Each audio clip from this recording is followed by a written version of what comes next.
اعوذ باللہ من الشیطان الرجیم، بسم اللہ الرحمن الرحیم، السلام علیکم ورحمۃ اللہ وبرکاتہ۔ مومنین کرام، منذر بن جارود نقل کرتا ہے کہ میں جمل کے وقت موجود تھا۔ جنگ جمل میں سامنے دیکھ رہا تھا کہ علی کا لشکر تیاری کر رہا ہے، لیکن مجھے اس لشکر میں ایک منفرد شخص نظر آیا جس کے سر پر زرد عمامہ تھا اور سفید لباس میں ملبوس تھا، سینے پر تلوار لٹک رہی ہے، شانوں پر کمان رکھی ہوئی ہے اور ہاتھ میں علم تھا۔ میں بڑی ہی استقامت کے ساتھ، بڑی ہی شجاعت کے ساتھ، بڑی ہی بے چینی کے ساتھ ٹکٹکی باندھ کر لشکر مخالف کو دیکھ رہا ہے کہ کب میرے مولا کا حکم ہوتا ہے اور میں جا کر ان پر ٹوٹ پڑوں اور ان کی گردنیں اڑاؤں۔ اس کی یہ انفرادیت مجھے بھا گئی، مجھے بڑا متاثر کیا اس کی اس انفرادیت نے۔ میں نے لوگوں سے پوچھا کہ یہ کون ہے؟ مجھے بتایا گیا کہ یہ جلیل القدر صحابی رسول اللہ صلی اللہ علیہ وآلہ وسلم حضرت خزیمہ بن ثابت رضی اللہ تعالیٰ عنہ ہیں، جن کو ذو شہادتین بھی کہا جاتا ہے۔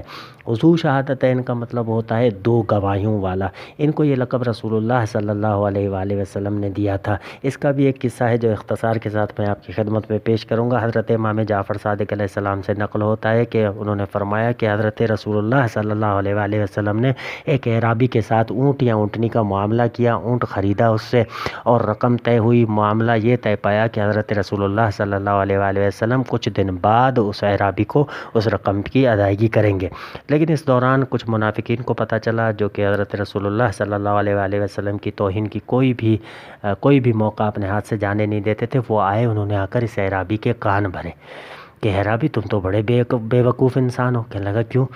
کہا کہ محمد نے تم سے دھوکہ کیا ہے، معاذ اللہ ثم معاذ اللہ، نقل کفر مباشرت۔ کہا کیسے دھوکہ کیا ہے؟ کہا یہ اونٹ جو تم نے اس کو بیچا ہے یہ بہت ہی قیمتی ہے، اگر اس کو تم بازار میں لے جاتے تو تمہیں اچھی خاصی رقم مل جاتی، تم نے بڑے سستے میں محمد کو بیچ دیا۔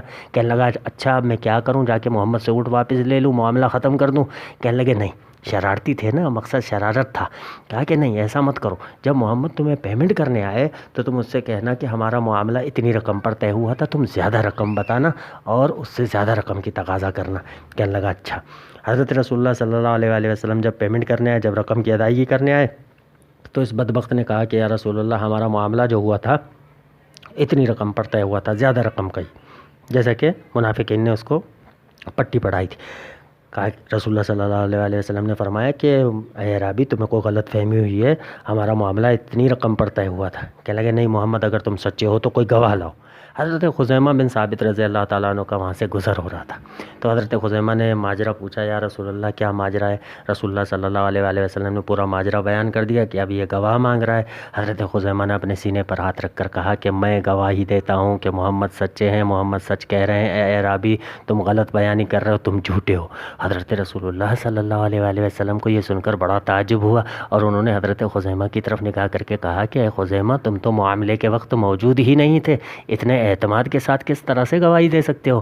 فرمایا بڑا ہی زبردست جملہ فرمایا حضرت خزیمہ بن ثابت رضی اللہ تعالیٰ عنہ نے، اللہ ان پر رحمت کرے۔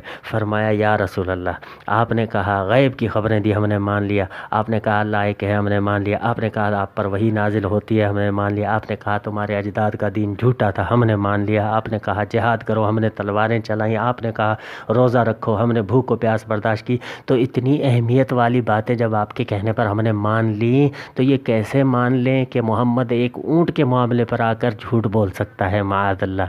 حضور صلی اللہ علیہ وآلہ وسلم کا دل خوش ہو گیا یہ سن کر، تو رسول اللہ صلی اللہ علیہ وآلہ وسلم نے حضرت خزیمہ سے کہا کہ اے خزیمہ آج کے بعد تم ذو شہادتین ہو، یعنی تمہاری ایک کی گواہی دو کے برابر ہے، یا تو یہ کہ ایک کی گواہی دو کے برابر ہے، یا یہ کہ حضرت رسول اللہ صلی اللہ علیہ وآلہ وسلم ایک میسیج دینا چاہ رہے ہیں کہ جہاں بھی کوئی معاملہ ہو اور خزیمہ آ کر گواہی دے تو تمہیں فکر کرنے کی ضرورت نہیں ہے۔ بڑے عاشق رسول تھے، حضرت رسول اللہ صلی اللہ علیہ وآلہ وسلم کے رقاب میں جنگیں لڑیں، بہت ساری جنگوں میں یہ شامل رہے، اور اس کے بعد جب رسول اللہ صلی اللہ علیہ وآلہ وسلم کی رحلت ہو گئی اس کے بعد انہوں نے حضرت علی علیہ السلام کا دامن تھام لیا۔ بڑے ہی عاشق علی تھے، بڑے ہی محب علی تھے حضرت خزیمہ بن ثابت۔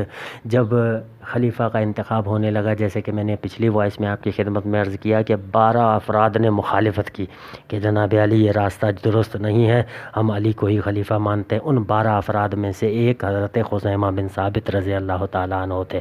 علی علیہ السلام کے ساتھ ہر مشکل میں رسول اللہ صلی اللہ علیہ وآلہ وسلم کی رحلت کے بعد چند افراد تھے جو رسول اللہ صلی اللہ علیہ وسلم کے بعد مولا علی کے ساتھ رہے. ان میں سے حضرت خزیمہ بن ثابت ایک تھے جو ہر فتنے کے اندر، ہر مشکل گھڑی میں، ہر مشکل وقت میں حضرت علی علیہ السلام کے ساتھ شانہ بشانہ کھڑے رہے. یہ حضرت جو ہے خزیمہ بن ثابت، جیسا کہ میں نے عرض کیا کہ جنگ جمل میں سپہ سالار تھے حضرت علی علیہ السلام کی طرف سے. اچھا، اس کے بعد جنگ صفین میں بھی یہ موجود رہے. ایک شخص نقل کرتا ہے کہ میں نے دیکھا جنگ صفین میں کہ مجھے کوئی بھی سفید داڑھی والا نظر نہیں آیا سوائے خزیمہ کے. خزیمہ بن ثابت اس وقت عمر رسیدہ ہو گئے تھے، داڑھی سفید ہو گئی تھی، لیکن شجاعت کا یہ مقام تھا، دلیری کا یہ مقام تھا، اور لڑنے کی جو جرت تھی اس کا یہ مقام تھا کہ اتنی شدت کے ساتھ معاویہ کے لشکر کے افراد جو تھے ان کی گردنیں یہ کاٹ رہے تھے کہ میں مجبور ہوا، میں نے جا کر کہا کہ اے شیخ ذرا رحم کرو، سامنے والے جو تمہارے مخالف ہیں وہ بھی کلمہ گو ہیں. تو انہوں نے، حضرت خزیمہ نے اپنا نقاب ہٹا کر کہا کہ اے انسان، اے شخص، میں نے رسول اللہ صلی اللہ علیہ وآلہ وسلم سے سنا ہے کہ جو بھی علی کے مقابلے میں آ جائے باطل ہے، علی حق ہے. یہ میں باطل افراد کے ساتھ جنگ کر رہا ہوں، ان کی گردنیں کاٹنے میں مجھے کوئی بھی جھجک محسوس نہیں ہوتی. یہ شجاعت کا مقام تھا. اور ان کی حضرت عمار یاسر سے بہت زیادہ محبت تھی. جب ان کو پتہ چلا جنگ صفین میں یہ لڑ رہے تھے، ایک استقامت کے ساتھ، ایک شجاعت کے ساتھ لڑ رہے تھے، لیکن جب ان کو پتہ چلا کہ حضرت عمار یاسر کی شہادت ہو گئی ہے، ان بدبختوں نے حضرت عمار یاسر کو شہید کر دیا گیا کیونکہ محبت تھی حضرت عمار یاسر سے، تو یہ کیا کرتے ہیں، حضرت خزیمہ بن ثابت آتے ہیں، غسل شہادت کرتے ہیں. غسل شہادت کر کے یہ فیصلہ پکا ارادہ کر لیتے ہیں کہ مجھے اسی جنگ کے اندر ہی جام شہادت نوش کرنا ہے. اور اس کے بعد، غسل شہادت کے بعد، ایک نئے جوش، ایک نئے ولولے کے ساتھ، ایک نئی استقامت کے ساتھ جا کے ٹوٹ پڑتے ہیں لشکر پر، اور لڑتے لڑتے کئیوں کو واصل جہنم کرنے کے بعد جام شہادت نوش کرتے ہیں. یہی وجہ ہے کہ اہل بیت علیہ السلام نے بھی محبت کا اظہار کیا ہے حضرت خزیمہ سے.